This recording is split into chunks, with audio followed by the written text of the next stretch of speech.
Well, thank you for coming on. I'm Reverend Dr. J.W. Morrison, theologist, Central Coast, New South Wales, Australia. And thank you for coming on. Appreciate it. Really appreciate it from wherever you're watching from. I do appreciate any support.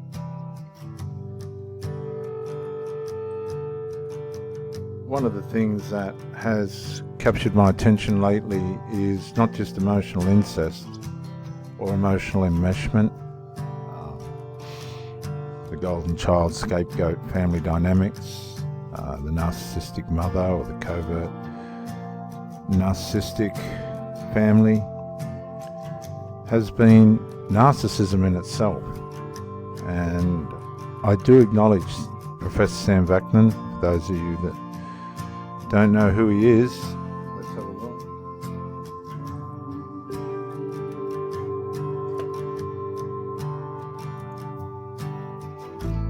Yeah.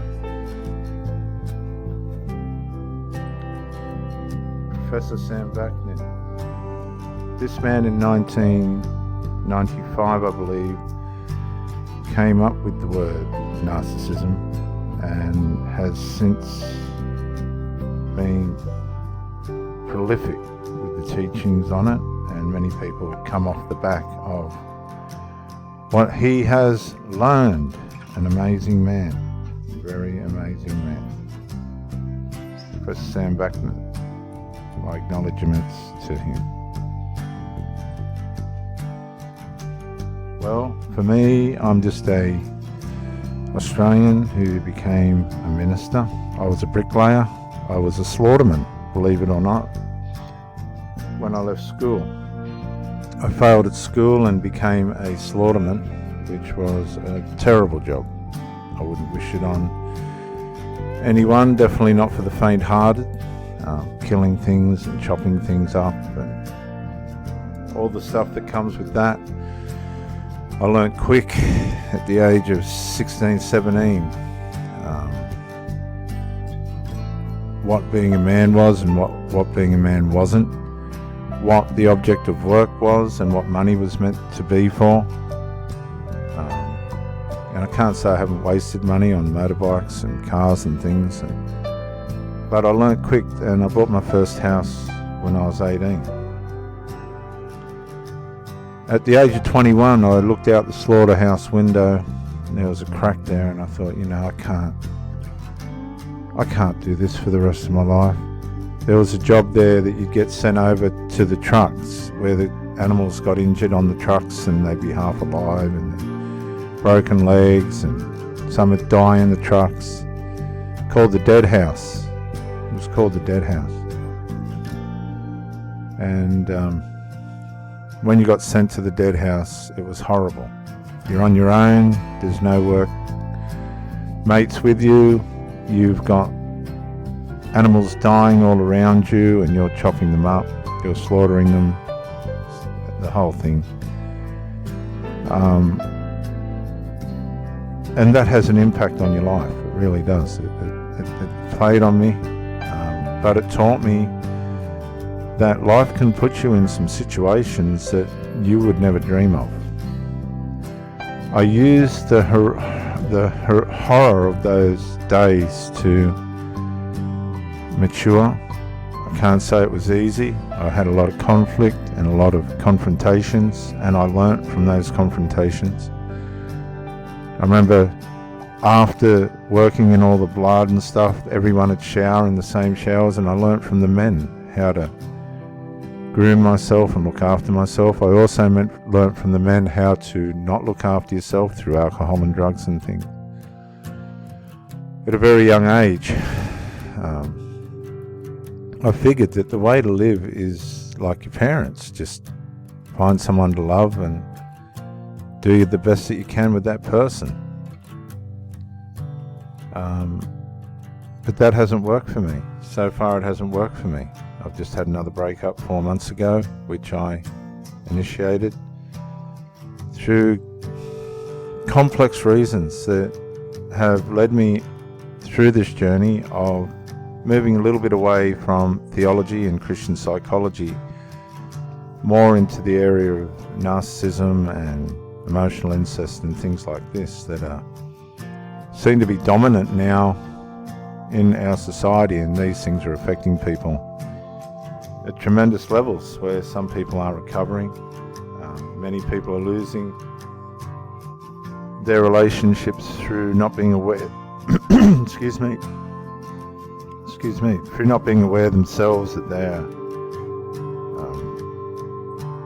possibly suffering from these things. I've put the scriptures up because I've noticed that there are a lot of Christian people who are becoming aware of narcissism and trying to help people out of it, have been the victims of it.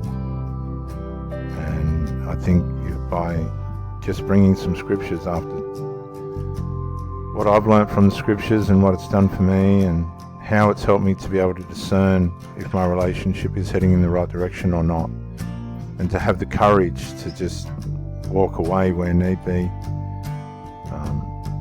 And when I say courage, it breaks your heart as well. It's not just, oh well, that's that. No.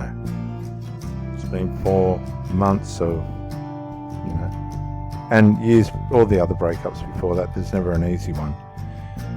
But if you have the right reasons and you have no other choice, then that's all there is to it. Otherwise, you're wasting your time and you're wasting your life, and you don't get that back again. When you get to 57, where I'm at, you start to value time in a much more different way. And if somebody's not performing and you're just being haggled or used, or you're just being half addressed in the relationship, then no, you just haven't got time. There's no time. Verse 3 of 21 of the Proverbs says, "The Lord is more pleased when we do what is right and just than when we offer him sacrifices." And what I've found is that a lot of people try and find their identity through what they do, through what they give to people. Be it through work, be it through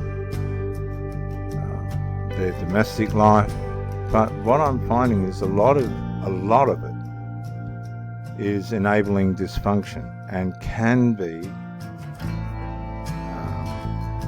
enabling narcissism, particularly parents with their children, where they're over-edifying the children and over-exhorting the children, insulting them, even when they haven't done anything to deserve it. This gives the children an impression that they can do whatever they want and be praised. But what happens with that is, when these children are praised and life isn't so kind to them, this can cause injury, narcissistic injury inside these children. And that then starts a whole cycle of events inside the domestic home that can lead to the mother now, or the mother trying to rescue these children from themselves and just feeding into the problem itself by way of trying to rescue the child rather than help the child mature. And I've said this to my partners, that really it's not the mother's job to discipline the children, and this is where the men fail. It's not just the single mothers, but the men fail as well, because they're not there, for whatever reason, to discipline the children and help them to grow. And some men just ain't able to do that anyway. And so the Lord's more pleased when we do what is right and just. And doing what is right and just sometimes is hard, particularly as a parent, when you've got to be firm and say, hang on a minute, that's not the right direction, I want you to go in this direction, and they're still going in the wrong direction, and you've got to stand up straight and say, no, that is not the right direction, and we're going to get this right, even if they're adults. And this happens all the time. It's not about the things, the sacrifices we make for these children. It's about the results we get in our relationships from the way we apply ourselves to bring wisdom to other people's lives. And this is what the Lord's trying to say. I don't care what you're trying to do for me. I don't care how you're trying to make me happy and stop me from being sad. All I'm asking is, don't harm yourself or anybody else. Do what is right and just. And that always comes back to the golden rule, which is, don't harm yourself or anybody else. Don't have a relationship where you're half-hearted. That's going to cause stress. That's going to antagonize and frustrate your partner. That's not right and just. Try and have a relationship with someone that you value enough to be able to say, right, I'm selling out to this. And not to the harm of the people around you, but for the benefit of everyone involved. That's what it's about. Because when we do try and do things to make people happy and stop them from being sad, which is these sacrifices, these misled sacrifices that we make, we're actually going into verse 4, which says, haughty eyes, a proud heart, and evil actions are all sin. So sometimes when we're coming to the rescue and supplying people with dysfunction, and we think we're helping them, but we're only enabling them to stay in a state that's not right or just, we're producing a narcissistic environment. Now, they may not have an NPD in the clinical sense of the term or thing, but you are creating an element in that person that can be psychologically narcissistic, and put on top of that some demons. You've got a psychological and spiritual degenerate.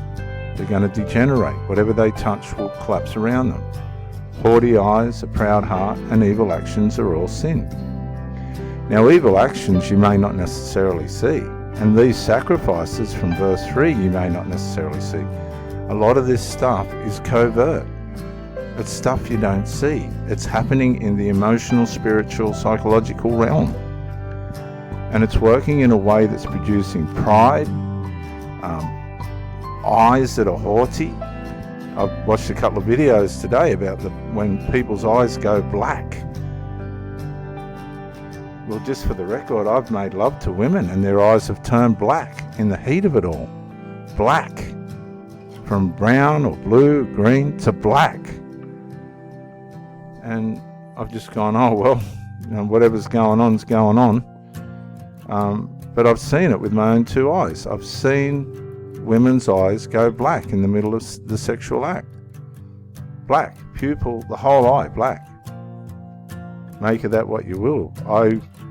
I would put it down to a whole range of psychological unresolve, and throw some demons on top. And again, you've got eyes of the night, eyes of the darkness. And I'm not criticizing that, I'm just saying I've seen it dozens and dozens of times. I can see it right now. I can see those eyes going black. I can see them. Just black. Haughty eyes, a proud heart, and evil actions are all sin, and they're not necessarily overt. A lot of these things are covert. A proud heart is covert. You can't see it till it manifests. Haughty eyes, you don't know what's going through the mind of that person when they're looking at things with their eyes. Sometimes you can tell. When you're looking somebody up and down, you can tell. But the Lord's pleased when we do what is right and just. And these are the opposite things to haughty eyes and a proud heart and evil actions. It's the opposite. It's humble eyes and a humble heart and good actions. And that's hard these days by the sound of it. A A lot of people aren't successful with that. A lot of people are meeting up with people and they're just turning out to have haughty eyes, a proud heart, and evil actions in the middle of what's right and just. And that's unfair. That's why they recognize the honeymoon love bomb stage, limerence stage, and then as the haughty eyes, proud heart, and evil actions and sin come in, you begin the devalue stage. But for a lot of people, even if they are right and just, this can be very exciting because there's an element of all of us, in all of us, particularly in the bedroom, that will feed on these evil desires and lusts. Let's just be honest. How do you overcome that? Well, we all have different things going on in our heads, and I'm not going to, be too impersonal. But if you're doing right and you're being just, then that's different to this covert eyes and heart and actions.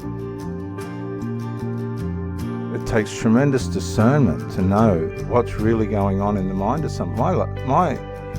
I've had partners where they've just stopped texting, they don't ring. You're just guessing where they are and what they're doing, and they turn up. You're just a form of supply, and off they go again. That's not right. It's not right. It's just not right. Might be right to them, but it's not right. In the long run, that's just not right. So good planning and hard work lead to prosperity. Now, good planning could be saying, like I've done for the last 4 months, that's it, I'm going to work on myself, I'm going to go deeper, I'm going to understand things better, I'm going to refrain from relationships, that's it, I'm going to look inside, examine myself, because I want to do the work, the hard work and planning that leads to prosperity. That's what I want to do. But hasty shortcuts lead to poverty, and these shortcuts could be coming out of one relationship and jumping into bed with somebody else. Whereas some people would advise that, and that possibly might work for some people, in the long run it's not going to lead to prosperity, because you're not coming out of the poverty mindset. Shortcuts do not release you from a poverty mindset. That's why people that are wise say, stop, do the hard work, plan, and head towards prosperity. People don't want to do that. There's a spirit, it's called a spirit of poverty, that makes people just give in and try and find the easy way out. Narcissistic minimalists.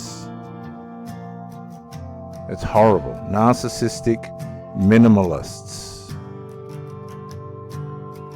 Good planning and hard work lead to prosperity, but hasty shortcuts lead to poverty.